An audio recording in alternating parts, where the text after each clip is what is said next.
Brandee Younger is a groundbreaking harpist who has redefined the instrument's place in contemporary music. She'll be performing at Indy Jazz Fest on September 17. A classically trained musician, Brandee has cultivated a unique sound that fuses her training with elements of jazz, R&B, and hip-hop. Brandee has collaborated with a wide range of artists, including Pharoah Sanders, Ravi Coltrane, Common, John Legend, Kanye West, Meshell Ndegeocello, and many others. In 2021, Brandee released Somewhere Different on the historic Impulse label, earning a Grammy nomination for Best Instrumental Composition. She was the first Black woman ever recognized in that category. Her 2023 album, Brand New Life, celebrated the legacy of Harp pioneer Dorothy Ashby and won the 2024 NAACP Image Award for Outstanding Jazz Album. Throughout her career, Brandee has worked to promote and celebrate the legacy of jazz musician Alice Coltrane. And on her new album, Gadabout Season, Brandee is performing on Coltrane's harp. And Brandee is my guest this week. Let's join our conversation. Brandee, you'll be performing at the Jazz Kitchen on September 17th for Indy Jazz Fest. Thank you for taking a few minutes to speak with our audience here in Indiana. Thank you so much for having me. We're so excited to come to play. Yeah, I have to say I'm a huge fan of your music. I love your records, but I've never had the opportunity to see you perform live. Have you ever played in Indiana before? Actually, I played my first time in Indiana just about 2 months ago. Where? Oh gosh. It's a theater right on that main strip. We were in Bloomington. Oh, you're in Bloomington. Okay, yeah. Bloomington. It was part of the International Harp competition. Really? And were you advertised as a performer? It was a public concert. Like the public came. It was cool. I have no idea how I missed that. That's incredible. So you were in Bloomington a couple months ago. What was that experience like for you? Buskirk, Chumley. That's right. Yeah. It was going to bother me if I didn't find it. It was really a nice time. I've never been to Bloomington, even though it has such a huge harp. It has such a rich harp history. Nerd alert. Not sure if you know that, but so it was my first time there. So I really enjoyed kind of spending a little time in a town, walking around. I didn't find anywhere great to eat though. So I hope you guys can change that. Brandee, I've heard you tell the story about how you were introduced to the harp. I think it was a parent's friend who had the instrument. They told your parents that if you studied the harp, it would be a fast track to getting some scholarships. That sold your parents on the instrument. But I'm curious if you fell in love with the harp right away. What was your immediate reaction to playing harp? You know, I was just like a dumb kid, like, okay, I'm doing this. And I also thought that it would be a bit easier on me than swimming. I was swimming at the time, and nobody wants to be in an ice cold pool at 5 a.m. in the dead of winter. So I'm thinking that I'm picking the easy way out. Joke was on me. But, you know, I was just sort of doing as I was told. But as a curious kid, I was also making sure that I was playing things that I felt like playing. So I would always grab things from music on the radio. I would go to Sam Ash. Remember Sam Ash? I don't know if you guys had a Sam Ash, but I would go to Sam Ash and get like piano sheet music of whatever pop tunes I was listening to on the radio. So that sort of satisfied my personal hunger as I was continuing to study the traditional harp repertoire. This wasn't an instrument, though, that you had been dreaming of getting your hands on. It was just sort of happenstance, and you've made it work. Yeah, it's one of those things. Like sometimes I feel bad because I meet these people that are like, I knew I wanted to play the harp. I was 3 years old. I remember, they got like this story and this vision, and I just was like, okay, I'll try it out. But over the years, I guess it was a fairly quick learning. I realized I guess my whole plan was laid out for me and I just didn't I didn't know it,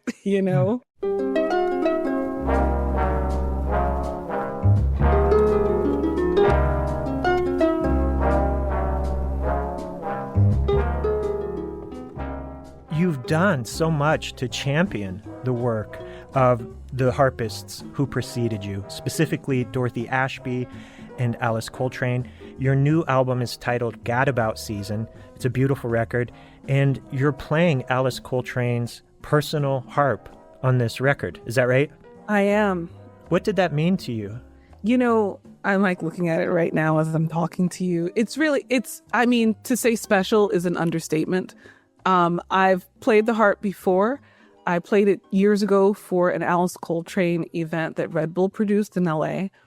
But then the family had it restored and we performed on the first time since its restoration at the Detroit Jazz Festival. So this was the first time I played it with the family, with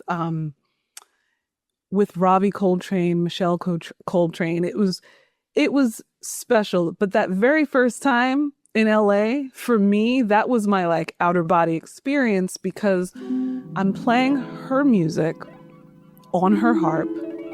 It was like a dream come true.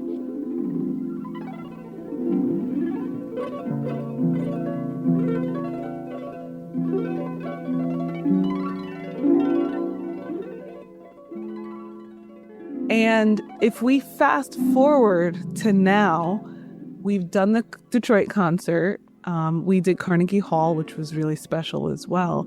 But the harp, we shipped it from Detroit to New York, and it arrived while I was in the process of recording my album here at home. I recorded it at home so we could take our sweet little time to record it. We weren't limited to 4 days or a week in the studio. And we would kind of do 1 or 2 sessions and then go on the road or back to our lives and do 1 or 2 sessions. So what that gave me was time with the instrument. So I could get up every morning, practice my scales, my arpeggios, my etudes. And it gave me, instead of just preparing for one big concert where you have like a day to practice on the harp and a sound check, I had time to really develop my own voice on the instrument. And so something changed for me. It's funny, I have the Monastic Trio album cover up on the wall on my record shelf, and I kind of could look up from practicing and see the harp. But being able to write and to record my own music and find my own voice on the instrument, it almost felt like I was given some kind of divine permission to do so. And so it was really, really special. And I don't take it for granted. It's here. And I'll have certain students that really get it, those students that really get it and appreciate it. I'll say, you know what, let's go ahead and play your solo on this harp. It's like the special, special, special thing.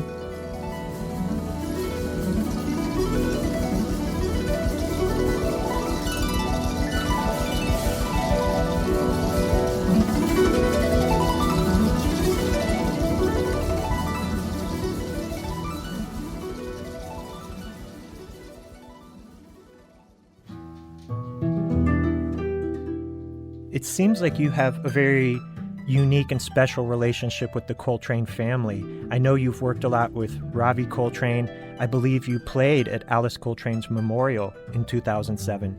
Can you talk about your connection to the Coltrane family and what that means to you? I mean, this is like America's Bach, John Coltrane, and Alice Coltrane is, such a tremendous part of his legacy and established her own legacy that I think people are now just waking up to the significance of it after it was sort of overlooked for decades in some ways. Tell me what it means to have this connection with this family of iconic American musicians. I love that, America's Bach. By the way, that was great. I'm stealing that, Kyle. Thanks. I am. The first time I played with Ravi was at the memorial.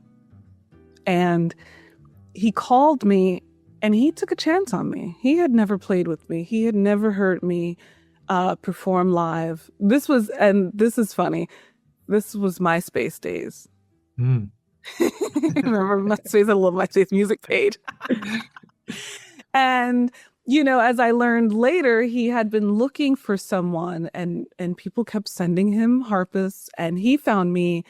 I don't know if he found me on his own, or actually I had seen him perform at Caramore, which is an art center up in like upper New York. I call it upstate, but they don't say it's upstate. You know what I mean? We have a thing. And I didn't introduce myself. I was backstage and I saw him, and he just didn't look friendly. He doesn't sit there with a smile on his face all day.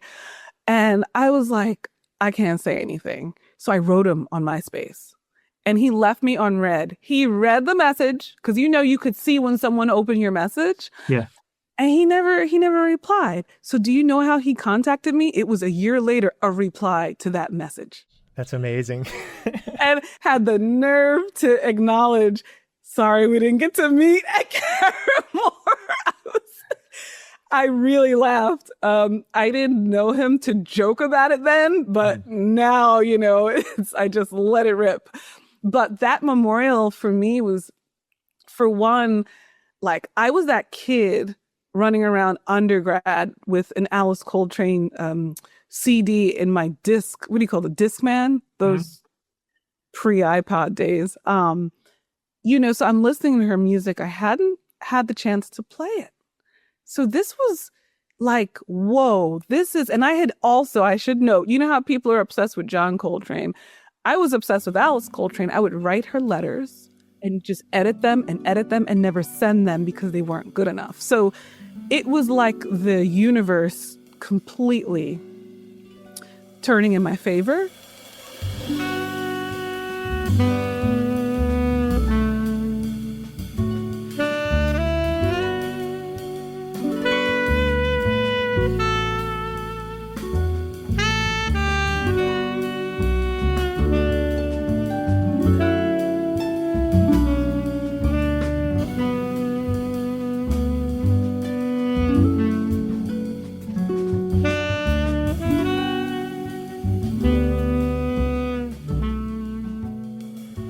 So he took a chance on me with that memorial, and I didn't take it lightly at all. It was this opportunity to perform with everyone that she had performed with, that she and John Coltrane had played with. And it was sort of in that moment on stage, other than the nerves, that I said, okay, I know that orchestra isn't for me. And I knew that, but I didn't know what was for me.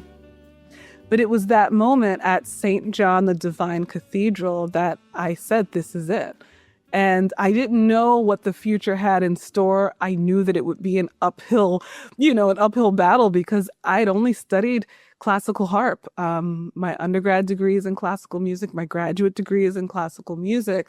I was always dipping and dabbling in other things, of course, but this was my primary area of study. I made it a point as I became, I started to do some concerts under my own name. I made it a point to amplify Dorothy Ashby and Alice Coltrane's music, because I didn't feel, you got to remember, I call it the trifecta. We've got women in jazz, strike one, harp and jazz, strike two, Black woman in harp, strike three, right? Mm. So I'm realizing they're not getting the respect that, in the jazz world that men are getting. They're not getting the respect in the harp world that that classical harpists are getting. And it bothered me. It really did. And so my whole head was into their music and how I didn't have much of a platform, but I was born and raised in New York. So I'm here in New York. If people are booking me for gigs, well, then I'm going to play their music. And so I just went forth playing their music and playing their music and playing their music.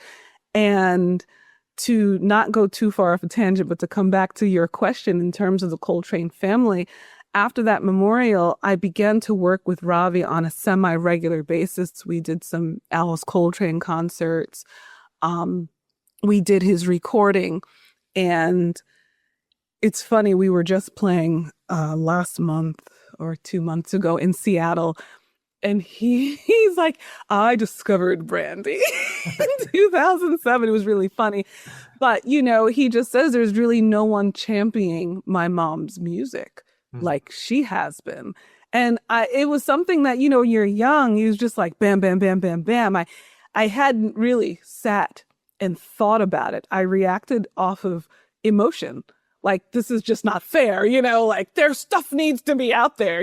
I just acted on pure emotion.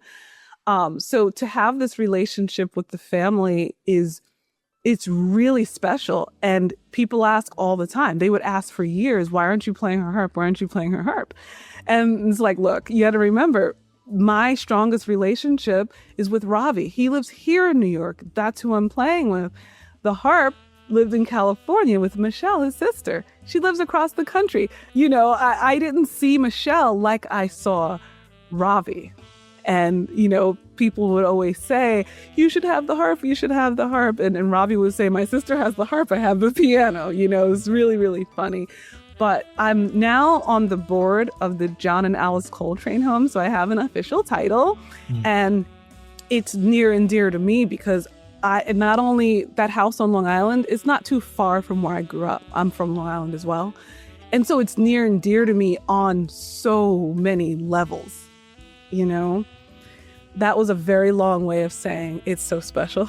Yeah, no, I appreciate that. And it's incredible how the stars aligned in that way to have this all unfold as it has. And you've been such an extraordinary champion of Alice Coltrane's music. And did you ever think when you were talking about walking around with her music in your Discman that she would achieve this level of notoriety in popular culture? I mean, there's merch now. There's bumper stickers, T-shirts. There's such an incredible awareness of her music now, I think thanks to YouTube and the work people like you are doing. Did you ever think that her music would break through in the way it has over the last 5 or 10 years? I don't know, because as a kid, I wasn't thinking that way. I was just like, we need some respect, and I guess I didn't have the perfect picture of what an end result would look like. So I would say maybe it exceeded my expectations. Yeah.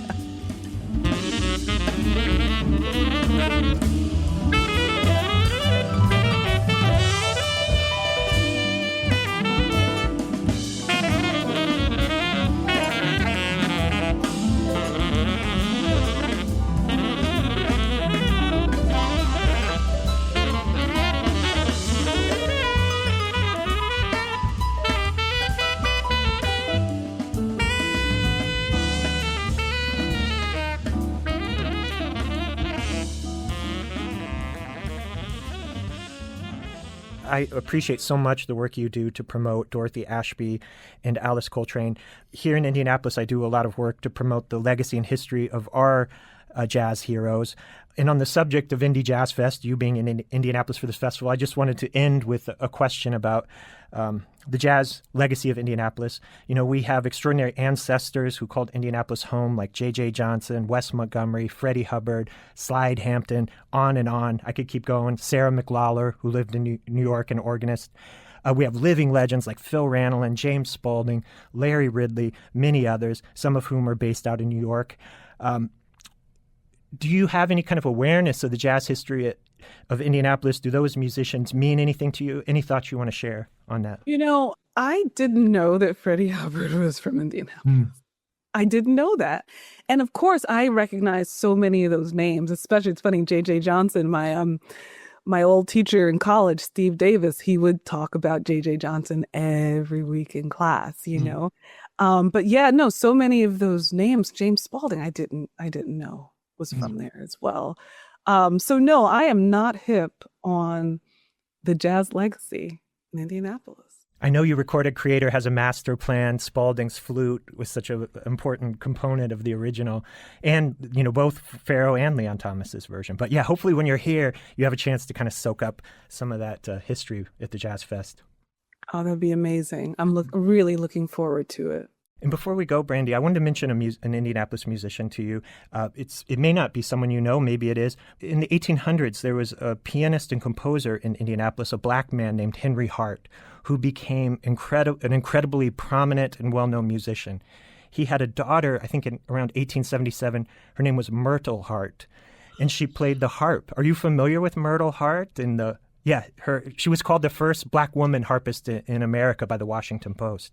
Kyle, no one has ever mentioned Myrtle Hart to me. I do know who she is because, years ago, a colleague and friend of mine, she said, I really want to start a Black harp community. And I dug back as far as I could, and she named it the Myrtle Hart Society. And that is how I learned of Myrtle Hart.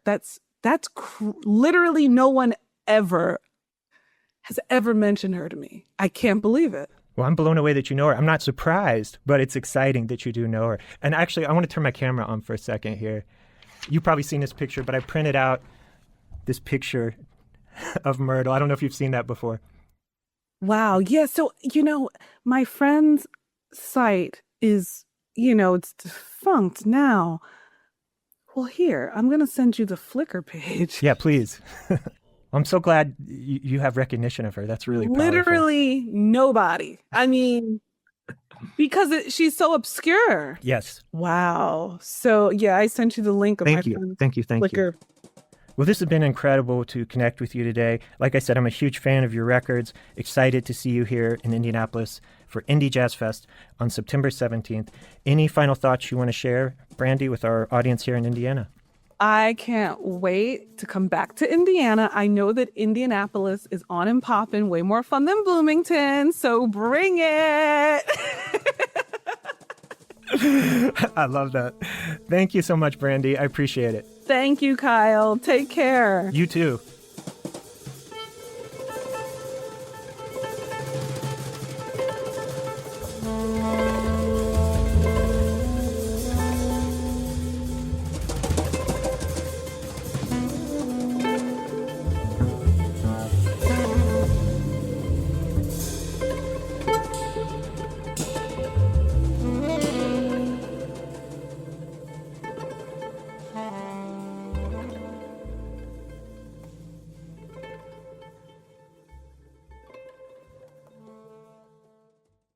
WFYI podcasts are brought to you by Bloomington, home to the Indiana Hoosiers and over 200,000 acres of fall foliage in the Hoosier National Forest. Enjoy in-seasonal flavors at local restaurants, experience views atop 4 fire towers, or catch a Big Ten football game at Memorial Stadium.